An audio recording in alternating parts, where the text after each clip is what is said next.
ಅವನ ಕೆಪಾಸಿಟಿ ಇದ್ರೆ ಯೋಗ್ಯತೆ ಇದ್ರೆ ನನ್ನ ಮೇಲೆ ಮುಂದಿನ ಚುನಾವಣೆ ಎಲೆಕ್ಷನ್ ನಿಲ್ಲಬೇಕು.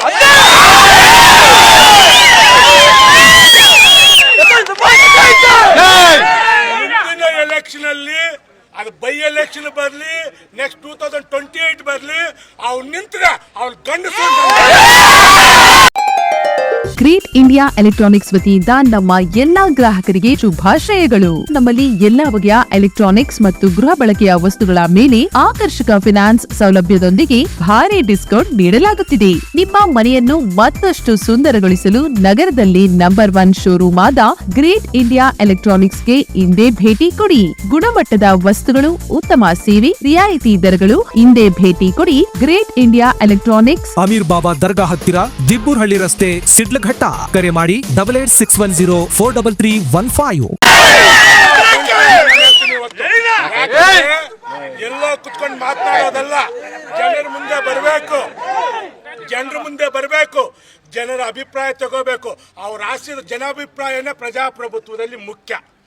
ಸಾಮಾನ್ಯವಾಗಿ ಚುನಾವಣಾ ಸಮಯದಲ್ಲಿ ಕೆಲವು ಘಟನೆಗಳಾಗುತ್ತೆ, ಆದರೆ ಇಂಥ ಒಂದು ಕಷ್ಟ ಕಾಲದಲ್ಲಿ ತಾವು ನನ್ನ ಬೆನ್ನಿಗೆ ನಿಂತಿದ್ದು ನೋಡಿದ್ರೆ ನನ್ನ ಜೀವಮಾನದಲ್ಲೇ ನಿಮ್ಮನ್ನು ಮರೆಯಕ್ಕೆ ಸಾಧ್ಯ ಇಲ್ಲ.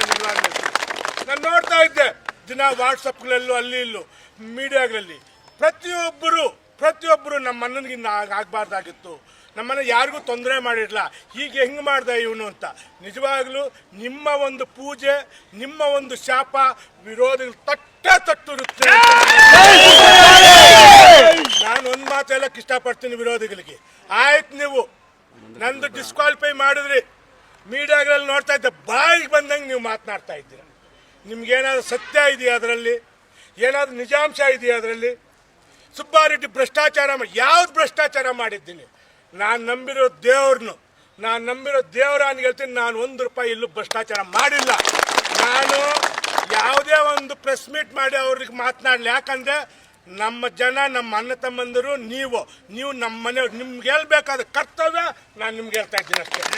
ಯಾಕಂದರೆ ಮಾತನಾಡ್ತಾರೆ ಸುಬ್ಬಾರೆಡ್ಡಿ ಯಾವ್ದು ಭ್ರಷ್ಟಾಚಾರ? ಒಂದು ಹೇಳಿರ್ತೀನಿ, ಯಾವುದೋ ಒಂದು ಹೋಟೆಲ್ ಟ್ಯಾಕ್ಸ್ ಕಟ್ಟಿಲ್ಲ ಅಂದರೆ ಅದಕ್ಕೆ ತಿಂಗಳು 2% ಬಡ್ಡಿ ಹಾಕ್ತಾರೆ, ವಸೂಲಿ ಮಾಡಿಲ್ಲ, ಬಿಲ್ಡಿಂಗ್ ಹರಾಜು ಹಾಕ್ತಾರೆ. ಅದು ಭ್ರಷ್ಟಾಚಾರಕ್ಕೆ ಸಾಧ್ಯನಾ? ಅವ್ನಿಗೆ ಗೊತ್ತಿಲ್ಲ. ನಾನು ಒಂದು ಮಾತು ಹೇಳ್ತೀನಿ, GST ರೂಲ್ಸ್ ಅವ್ನಿಗೆ ಗೊತ್ತಿಲ್ಲ. ಒಂದು ಪ್ಯಾನ್ಗೆ ಅಂದರೆ ಒಬ್ಬ ಮನುಷ್ಯನಿಗೆ ಒಂದೇ GST ಕೊಡೋದು. ಆ GST ಒಳಗಡೆ ಅವ್ನು ಏನೇ ವ್ಯವಹಾರ ಇದ್ರೂ ಕೆಳಗಡೆ ಬ್ರಾಂಚಸ್ ಅಂತ ಬರುತ್ತೆ. ಅವ್ನು ಬಾಯಿ ಬಂದಂಗೆ ಮಾತನಾಡ್ತಾನೆ. ಸುಬ್ಬಾರೆಡ್ಡಿ ಒಂದು GST ತಗೊಂಡು 10 ಅಂಗಡಿ ನಡೆಸ್ತಾರಂತೆ. ನಾನು ಬೇರೆ ನನ್ನ ಬಾಯಿ ಬರುತ್ತೆ, ನಾನು ಹೇಳಲ್ಲ. ಯಾಕಂದ್ರೆ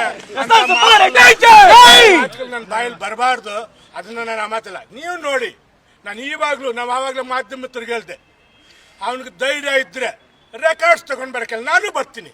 ಅವನ ಭ್ರಷ್ಟಾಚಾರಿನ, ನಾನು ಭ್ರಷ್ಟಾಚಾರಿನ, ಅಲ್ಲ ತೀರ್ಮಾನ ಮಾಡೋಣ. ನನಗೆ ಕೋರ್ಟ್ ತೀರ್ಪು ಕೊಡಲಿ, ಯಾವ್ದು ಕೊಡಲಿ, ನನ್ನ ಆತ್ಮಸಾಕ್ಷಿ ಅಂತ ಒಂದಿದೆ. ನಾನು ತಪ್ಪು ಮಾಡಿದ್ರೆ ಆ ಕ್ಷಣದಲ್ಲೇ ನಾನು ದೂರ ಆಗುವಂಥ ಮನುಷ್ಯ. ನಾನು ಇದನ್ನು ಕಟ್ಕೊಂಡು ಏನೋ ಮಾಡಬೇಕು ಅಂತ ನನಗೆ ಆಸೆ, ನಿಮ್ಮ ಸೇವೆ ಮಾಡಬೇಕು ಅಂತ. MLA ಇದ್ರೂ ಮಾಡ್ತೀನಿ, MLA ಇಲ್ಲ ಅಂದ್ರೂ ಇನ್ನೊಂದು ಅವರು ಅಪಾಯನೆ ಮಾಡ್ತಾರೆ. ಸುಬ್ಬಾರೆಡ್ಡಿ ಅಲ್ಲಿ ಯಾವುದೋ 1.5 ಕೋಟಿ ರೈತರಿಗೆ ಕೊಡಿಸ್ದಂತ. ಇಲ್ಲೇ ಕಸಬಾದವ್ರು ಇದ್ದಾರೆ, ನಾನು ಕೊಡಿಸಿದ ತಪ್ಪ? ಅಲ್ಲಿ ಆಕ್ಚುಲಿ ಬೆಲೆ ಇರೋದು ಇವತ್ತು ಮೇನ್ ರೋಡ್ಗೆ 2 ಕೋಟಿ ಇದೆ. ನಾನು 1 ಕೋಟಿ ಕೊಡಿಸಿದ್ದೀನಿ ಸರ್ಕಾರದಲ್ಲಿ. ನಾನೇನೋ ಕೊಡಿಸ್ಲಿಲ್ಲ ಅಂದಿದ್ರೆ MLA ಪಾಪ ರೈತರ ಬಾಯಿಗೆ ಮಣ್ಣಾಗ್ದ ಅಂತಾರೆ, ಕೊಡಿಸಿದ್ರೆ ಭ್ರಷ್ಟಾಚಾರ ಮಾಡ್ತಾರೆ. ಹೆಂಗ್ರಿ ಅಂತ ಅವ್ರ ಹತ್ರ ನಾವು ಎಲ್ಗೋದು? ಏನಾದ್ರು ಮನುಷ್ಯತ್ವ ಇರ್ಬೇಕಲ್ಲ ರೀ ಮಾತನಾಡಕ್ಕೆ. ಒಬ್ಬ ಮನುಷ್ಯ ಒಂದು ಮಾತನಾಡಕ್ಕೆ ಮನುಷ್ಯತ್ವ ಇರಬೇಕು, ತಲೆಯಲ್ಲಿ ಸ್ವಲ್ಪ ಮೆದುಳಿಟ್ಕೊಂಡು ಮಾತನಾಡಬೇಕು. ಬಾಯಿಗೆ ಬಂದಿದ್ದಂದ್ರೆ ಮಾತಾಡಕ್ಕೆ ಅವನೊಬ್ಬ ಜನಪ್ರತಿನಿಧಿ ಆಗಕ್ಕೆ ಸಾಧ್ಯನಾ? ನಾನು ಇವತ್ತು ನೀವೆಲ್ಲರೂ ಇದ್ದೀರಾ, ಅವನ ಕೆಪಾಸಿಟಿ ಇದ್ರೆ ಯೋಗ್ಯತೆ ಇದ್ರೆ ನನ್ನ ಮೇಲೆ ಮುಂದಿನ ಚುನಾವಣೆ ಎಲೆಕ್ಷನ್ ನಿಲ್ಲಬೇಕು.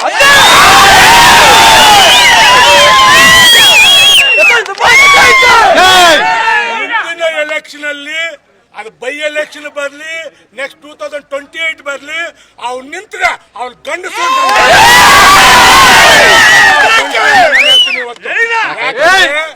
ಎಲ್ಲೋ ಕುತ್ಕೊಂಡು ಮಾತನಾಡೋದಲ್ಲ, ಜನರ ಮುಂದೆ ಬರಬೇಕು, ಜನರ ಅಭಿಪ್ರಾಯ ತಗೋಬೇಕು. ಅವ್ರ ಆಶೀರ್ವಾದ ಜನಾಭಿಪ್ರಾಯನೇ ಪ್ರಜಾಪ್ರಭುತ್ವದಲ್ಲಿ ಮುಖ್ಯ. ಆ ಜನಾಭಿಪ್ರಾಯ ನಾನು ಹೇಳ್ದೆ ನಿನ್ನೆ ಸುಪ್ರೀಂ ಕೋರ್ಟ್ ಅಲ್ಲಿ, ಸ್ವಾಮಿ ಆ ಜನ ಪಾರ್ಟಿ ನೋಡಿ ನನ್ ಗೆಲ್ಸಿಲ್ಲ. ಇಂಡಿಪೆಂಡೆಂಟ್ ಆಗಿದ್ದಾಗ 33,000 ಲೀಡ್ ಕೊಟ್ರು. ಸೆಕೆಂಡ್ ಟೈಮ್ ಅಲ್ಲಿ 16,000 ಲೀಡ್ ಕೊಟ್ರು. ಮೊನ್ನೆ 19,175 ಕೊಟ್ಟಿದ್ದಾರೆ ಸ್ವಾಮಿ. ಜನ ಮೂರ್ಖರಲ್ಲ. ನಾನು ತಪ್ಪು ಮಾಡಿದ್ರೆ ನನ್ನ ಮನೆ ಕಲಿಸ್ತಾ ಇದ್ರು. ನಾನು ಚೆನ್ನಾಗಿ ನಿಮ್ಮ ಒಂದು ಸೇವೆ ಮಾಡ್ತಾ ನಾನು ಕಂಟಿನ್ಯೂ ಮಾಡ್ಕೊತಾ. ಇಂಥ ಭ್ರಷ್ಟನಾದ್ರೆ ಒಂದೇ ಸಲ ಒಂದು ತಿಂಗಳಿಗೆ ಅವ್ನ ಮನೆಗೆ ಕಲ್ಸ್ಬಿಡ್ತಾ ಇದ್ರಿ ನೀವೆಲ್ಲ ಸೇರಿ. ಆ ಕೆಲಸ ನೀವು ಮಾಡ್ತಾ ಇದ್ರಿ. ಆದ್ರೆ ನಾನು ಇವತ್ತು ಹೇಳ್ತೀನಿ, ಒಂದು ಒಳ್ಳೆ ರಾಜಕೀಯ ಮಾಡೋಣ. ನಾನು ಸತ್ಯವಾಗ್ಲೂ ಹೇಳ್ತೀನಿ, ಭಗವಂತನ ಸಾಕ್ಷಿಯಾಗ್ಲೂ ಹೇಳ್ತೀನಿ, ನಾನು ಈಗ ಮಾಡ್ತಾ ಇರೋದು ರಾಜಕೀಯ ಅಲ್ಲ, ನಾನು ಸೇವೆ ಸರ್ವಿಸ್ ನಾನು ಮಾಡ್ತಾ ಇರೋದು. ನಾನೇನಾದ್ರೂ ನಿಮ್ಮಂತ ಕಚಡ ರಾಜಕೀಯ ಸ್ಟಾರ್ಟ್ ಮಾಡಿದ್ರೆ ನೀವು ಬಾಗೇಪಲ್ಲಿ ಹೆಜ್ಜೆ ಇಡಕ್ಕೆ ಇಷ್ಟಪಡ್ತೀನಿ ನಾನು. ಯಾಕಂದ್ರೆ ನಾನು ರಾಜಕೀಯ ಈ ಒಂದು 13 ವರ್ಷ ನಾನು ರಾಜಕೀಯನೇ ಮಾಡಿಲ್ಲ. ಸರ್ವಿಸ್, ಬಡವರು ಬಂದ ಸಹಾಯ ಮಾಡೋದು, ಕಷ್ಟದ ಬಂದ ಆಫೀಸರ್ಗೆಲ್ಲ ಈ ಕೆಲಸ ಮಾಡ್ತಾ ಇದ್ದೆ. ನಾನು ರಾಜಕೀಯ ಅಂತ ಮಾಡಿಲ್ಲ ಇದುವರೆಗೂ. ನೀವಿಂತ ಕಚಡ ಕೆಲಸಗಳು ಮಾಡ್ತಾ ನಾನು ಸ್ಟಾರ್ಟ್ ಮಾಡ್ಕೋಬೇಕಾಗುತ್ತೆ. ಆದ್ದರಿಂದ ದಯವಿಟ್ಟು ನಿಮ್ಮ ಲಿಮಿಟ್ಸ್ ಅಲ್ಲಿ ನೀವಿರಿ. ನೀವು ರಾಜಕೀಯ ಮಾಡಿ, ನಂದೇನು ಅಭ್ಯಂತರ ಇಲ್ಲ. ನೀವು ಸಜ್ಜಾಪುರದಿಂದ ಅಂತ ಆದ್ರೂ ಬನ್ನಿ, ಇನ್ನೊಂದು ದೇಶದಿಂದ ಆದ್ರೂ ನನಗೇನು ಅಭ್ಯಂತರ ಇಲ್ಲ. ಆದರೆ ಅದನ್ನು ಬಿಟ್ಟು ಈ ಬಾಯಿ ಬುಡ್ಕಂತಾರ ಅಲ್ಲಿ ಇಲ್ಲಿ ಮಾತನಾಡ್ತಾ ಇದೆ, ಇದು ಸರಿಯಾಗುವಂಥ ಕ್ರಮ ಅಲ್ಲ ಅಂತ ಹೇಳ್ಬಿಟ್ಟು ತಮ್ಗೆಲ್ಲರಿಗೂ ಹೇಳಿ, ತಾವೊಂದು ವಿಶ್ವಾಸ ಪ್ರೀತಿ ಇಷ್ಟು ನನ್ನ ಮೇಲೆ ಇಟ್ಟಿದ್ದಕ್ಕೆ ಈ ಜನ್ಮದಲ್ಲ ಮುಂದಿನ ಜನ್ಮದಲ್ಲಿ ನಿಮ್ಮ ಋಣ ತೋರಿಸೋ